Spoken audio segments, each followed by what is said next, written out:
welcome back to my channel. So I'm back again with the travel vlog. So Assam day 3 continue ಮಾಡೋಕ್ಕೂ ಮುಂಚೆ I just thought Assam day 2 ನ complete ಆಗಿ ಮುಗಿಸ್ಬಿಡೋಣ ಅಂತ.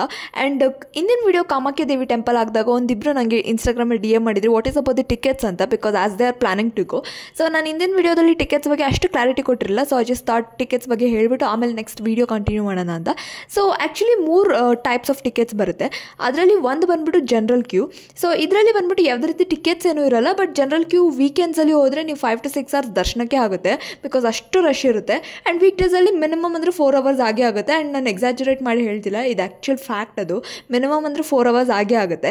And VIP ticket ಬಂದುಬಿಟ್ಟು ಬೆಳಗಿನ ಜಾವ 4 ಗಂಟೆ ಹೋದರೆ ಸಿಗುತ್ತೆ ಅಂತ ಹೇಳ್ತಾರೆ. ಕೆಲವೊಂದು ಸತಿ ಸಿಗದೇ ಇರೋ ಚಾನ್ಸಸ್ಸು ಇರುತ್ತೆ, ಬಿಕಾಸ್ ಅಷ್ಟು ಡಿಮ್ಯಾಂಡ್ ಇರುತ್ತೆ ಆ ಟಿಕೆಟ್ಗೆ. ಬಿಕಾಸ್ ಆಬ್ವಿಯಸ್ಲಿ 4 hour ಯಾರು ಕ್ಯೂ ಅಲ್ಲಿ ಕಾಯ್ತಾರೆ. ಬಟ್ VIP ಟಿಕೆಟ್ ತೊಗೊಂಡ್ರು ಮಿನಿಮಮ್ ಅಂದರೆ 1 hour ಆಗೇ ಆಗುತ್ತೆ ದರ್ಶನಕ್ಕೆಲ್ಲ. ಆ್ಯಂಡ್ ಇನ್ನೂ ಒಂದು ಬಂದುಬಿಟ್ಟು ನಾವು ಆ್ಯಕ್ಚುಲಿ ತೊಗೊಂಡಿದ್ದು ಬಂದುಬಿಟ್ಟು ದೇವಸ್ಥಾನದಿಂದನೇ ಫ್ರೀ ಟಿಕೆಟ್ ಅಂತ ಒಂದು ಮಾಡ್ತಾರೆ. ಸೊ ಅದನ್ನು ತುಂಬ ಜನಕ್ಕೆ ಗೊತ್ತಿರಲ್ಲ. ಸೊ ಆ ಫ್ರೀ ಟಿಕೆಟ್ನ ತೊಗೊಂಡು ಹೋದರೆ ಅಲ್ಲೇ ಪಕ್ಕದಲ್ಲಿ ಗೆಸ್ಟ್ ರೂಮ್ ಎಲ್ಲ ಇರುತ್ತೆ. ಸೊ ಗೆಸ್ಟ್ ರೂಮಲ್ಲಿ ನಾವು ಕಾಯ್ತಿದ್ವಿ. ಸೊ ಅವರೇ ಬಂದು ಕರ್ಕೊಂಡು ಹೋಗಿ ಎಲ್ಲ ಪೂಜೆ ಎಲ್ಲ ಮಾಡಿಸಿ ಏನೇನು ಅಕ್ಷತೆ ಎಲ್ಲ ಹಾಕ್ಸಿ ಏನೇನಿದೆ ಎಲ್ಲ ಕೊಟ್ಟು ನಾವು ಕಳಿಸ್ತಾರೆ. ಸೊ ಐ ಥಿಂಕ್ ನಾವು ಆ ಟಿಕೆಟ್ನ ತೊಗೊಂಡು ಹೋಗಿದ್ವಿ. ಆ್ಯಂಡ್ ಐ ಥಿಂಕ್ ಒಂದು ಒಳ್ಳೆ ರೀತಿಲಿ ನಮ್ಗೆ ದರ್ಶನ ಆಯಿತು, ಒಂದು ಒಳ್ಳೆ ರೀತಿಲಿ ನೋಡ್ಕೊಂಬಂದ್ವಿ, ಒಂದು ಸಖತ್ ಡಿವೈನ್ ಅನಿಸ್ತು. ಆ್ಯಂಡ್ ಐ ಹೋಪ್ ನೀವು ಕೂಡ ನಾನು ಹಿಂದಿನ ವ್ಲಾಗ್ನ ಎಂಜಾಯ್ ಮಾಡಿದ್ದೀರಾ.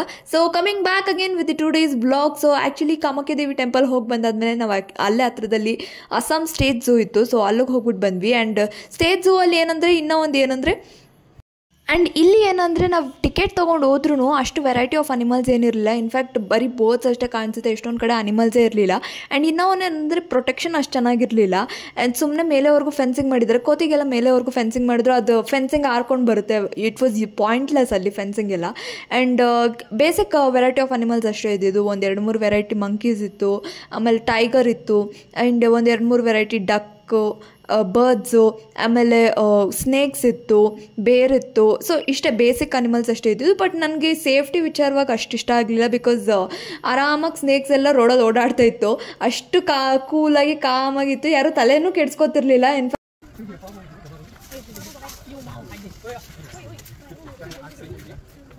ಆ್ಯಂಡ್ ಇನ್ನೊಂದು ಏನು ಗೊತ್ತಾ, ಆ್ಯಕ್ಚುಲಿ ನಾವು ಬೇರ್ ನೋಡೋಕೆ ಹೋಗಿದ್ವಲ್ಲ, ಅಲ್ಲಿ ಫೆನ್ಸಿಂಗ್ ಏನಿದೆ ಅಂದರೆ ನಾವು ಕಾಂಪೌಂಡ್ ಲೆವೆಲ್ ಫೆನ್ಸಿಂಗ್ ಇದೆ, ಆರಾಮಾಗಿ ಬೇರ್ ಬರ್ಬೋದು ಅದರಿಂದ ಹೊರಗಡೆ. ಪಾಪ ಅದು ಡಿಸಿಪ್ಲಿನ್ಡಾಗಿ ನಾವು ಎಷ್ಟೇ ಸೌಂಡ್ ಮಾಡಿದ್ರು ಅದ್ರ ಪಾಡಾಗಿ ಅದು ಕೆಲಸ ಮಾಡ್ಕೊಂಡಿತ್ತು, ಇಲ್ಲಾಂದರೆ ಆರಾಮಾಗಿ ಎಗ್ರ್ಕೊಂಡು ಬರ್ಬೋದಿತ್ತು. ಆ್ಯಂಡ್ ಜಾಸ್ತಿ ದೂರದಲ್ಲಿ ಕೂಡ ಇರಲಿಲ್ಲ. ಆ್ಯಂಡ್ ಜಿಂಕೆ ಕೂಡ ಆರಾಮಾಗಿ ರೋಡಲ್ಲಿ ಓಡ್ಕೊಂಡು ನಡ್ಕೊಂಡು ಹೋಗ್ತಿತ್ತು. ನಾವು ಆರಾಮಾಗಿ ಜಿಂಕೆನ ಪಕ್ಕದಲ್ಲೇ ನೋಡ್ಬೋದಿತ್ತು, ಆರಾಮಾಗಿ ಓಡ್ಕೊಂಡು ಹೋಗ್ತಿತ್ತು. ಸೊ ಯಾವುದೇ ರೀತಿ ಸೇಫ್ಟಿ ಆಗಲಿ ಏನೂ ಇರಲಿಲ್ಲ. ಆ್ಯಂಡ್ ಇನ್ಫ್ಯಾಕ್ಟ್ ಅನಿಮಲ್ಸ್ ಕೂಡ ಅಷ್ಟು ಜಾಸ್ತಿ ಇರಲಿಲ್ಲ.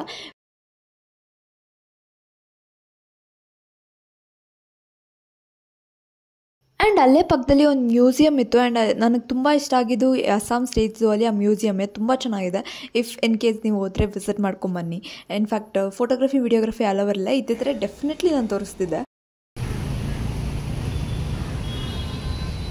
ಸೊ ಅಸ್ಸಾಂ ಡೇ 3 ಫಸ್ಟ್ ನಾವು ಮಾಡಿದಂದರೆ ಶಾಪಿಂಗ್. ಸೊ ಇಲ್ಲಿ ಅಸ್ಸಾಂ ಸ್ಟೇಟ್ ಎಂಪೋರಿಯಮ್ಗೆ ಹೋಗಿದ್ವಿ. ಸೊ ಬೇಸಿಕ್ಲಿ ಇಲ್ಲಿ ಎಲ್ಲನೂ ಕೂಡ ಇತ್ತು.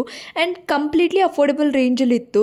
ಸೊ ಒಂದು ಕಡೆ ಕ್ಲೋತ್ಸ್ ಬಟ್ಟೆ ಸೆಕ್ಷನ್ ಆಗಿದ್ರೆ, ಇನ್ನೊಂದು ಕಡೆ ಪೂರ್ತಿ ಶೋ ಪೀಸಸ್ ಇತ್ತು. ಆ್ಯಂಡ್ ಇಲ್ಲಿ ಬಟ್ಟೆಗಳು ಕೂಡ ಎಷ್ಟು ಚೆನ್ನಾಗಿತ್ತು ಗೊತ್ತಾ.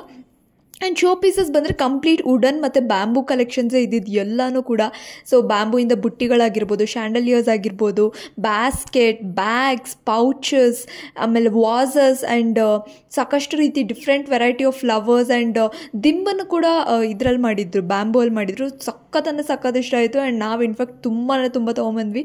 ಇನ್ಫ್ಯಾಕ್ಟ್ ಇವಾಗ ನಮ್ಮನೇಲಿ ಎಲ್ಲಿ ನೋಡಿದ್ರೂ ಬ್ಯಾಂಬೂ ಕಲೆಕ್ಷನ್ಸೇ ಕಾಣಿಸುತ್ತೆ, ಅಷ್ಟು ತೊಗೊಂಬಂದಿದ್ವಿ.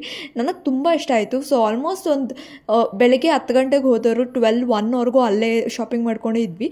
ಸೊ ಅದಾದಮೇಲೆ ನಾವು ನೆಕ್ಸ್ಟ್ ಎಲ್ಲಿಗೆ ಹೋದ್ವಿ ಅಂದರೆ ಒಂದು ಮ್ಯೂಸಿಯಮ್ ಇತ್ತು. ಆ ಮ್ಯೂಸಿಯಮ್ ಕೂಡ ತುಂಬ ಚೆನ್ನಾಗಿತ್ತು. ಕಂಪ್ಲೀಟ್ ಅಸ್ಸಾಂ ಕಲ್ಚರ್ನ ನಾವು ನೋಡ್ಕೊಂಡು ಬಂದ್ವಿ. ಅವ್ರ ಟ್ರೆಡಿಷನ್ ಆಗಿರ್ಬೋದು, ಅಥವಾ ಅವ್ರು ಯೂಸ್ ಮಾಡ್ತಿದ್ದ ವೆಪನ್ಸ್ ಆಗಿರ್ಬೋದು, ಅಥವಾ ಅವ್ರ ಕಲ್ಚರ್ ಆಗಿರ್ಬೋದು, ಅವ್ರ ಫೋಕ್ ಡ್ಯಾನ್ಸ್ ಆಗಿರ್ಬೋದು, ಕಂಪ್ಲೀಟಾಗಿ ಎಲ್ಲದ್ರದ್ದು ಮಾಡೆಲ್ಸು ಇತ್ತು. ಆ್ಯಂಡ್ ಅವ್ರು ಯಾವ ರೀತಿ ವೆಸಲ್ಸ್ ಯೂಸ್ ಮಾಡ್ತಿದ್ರು, ಯಾವ ರೀತಿ ವೆಪನ್ಸ್ ಯೂಸ್ ಮಾಡ್ತಿದ್ರು, ಎಲ್ಲ ನೋಡ್ಕೊಂಬಂದ್ವಿ. ಐ ಥಿಂಕ್ ಅದು ಕೂಡ ಸಾಕಷ್ಟು ಇನ್ಫಾರ್ಮೇಟಿವ್ ಆಗಿತ್ತು.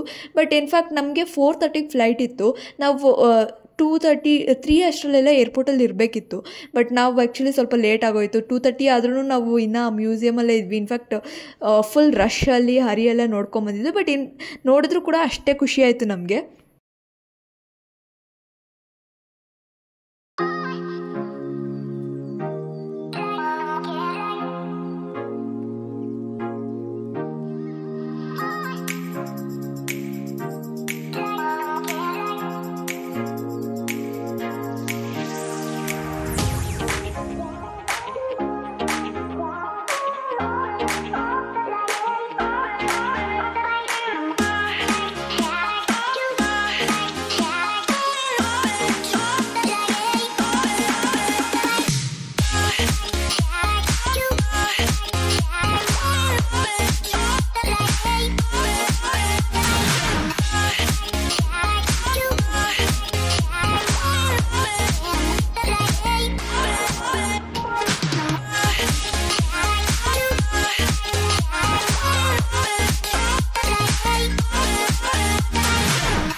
ಹೋಪ್ ಎಲ್ರಿಗೂ ಈ ವಿಡಿಯೋ ಇಷ್ಟ ಆಗಿದೆ ಅನ್ಕೊಂತ ಈ ವ್ಲಾಗ್ನ ಇಲ್ಲಿಗೆ ಮುಗಿಸ್ತಾ ಇದ್ದೀನಿ. So please to subscribe to my channel, like ಮಾಡಿ, ಶೇರ್ ಮಾಡಿ, ಕಮೆಂಟ್ ಮಾಡೋದು ಮರಿಬೇಡಿ. ಆದಷ್ಟು ಬೇಗ ಮತ್ತೊಂದು ವ್ಲಾಗ್ ಜೊತೆ ಬ್ಯಾಕ್ ಆಗ್ತೀನಿ. Until then stay tune, love you all, take care, bye bye.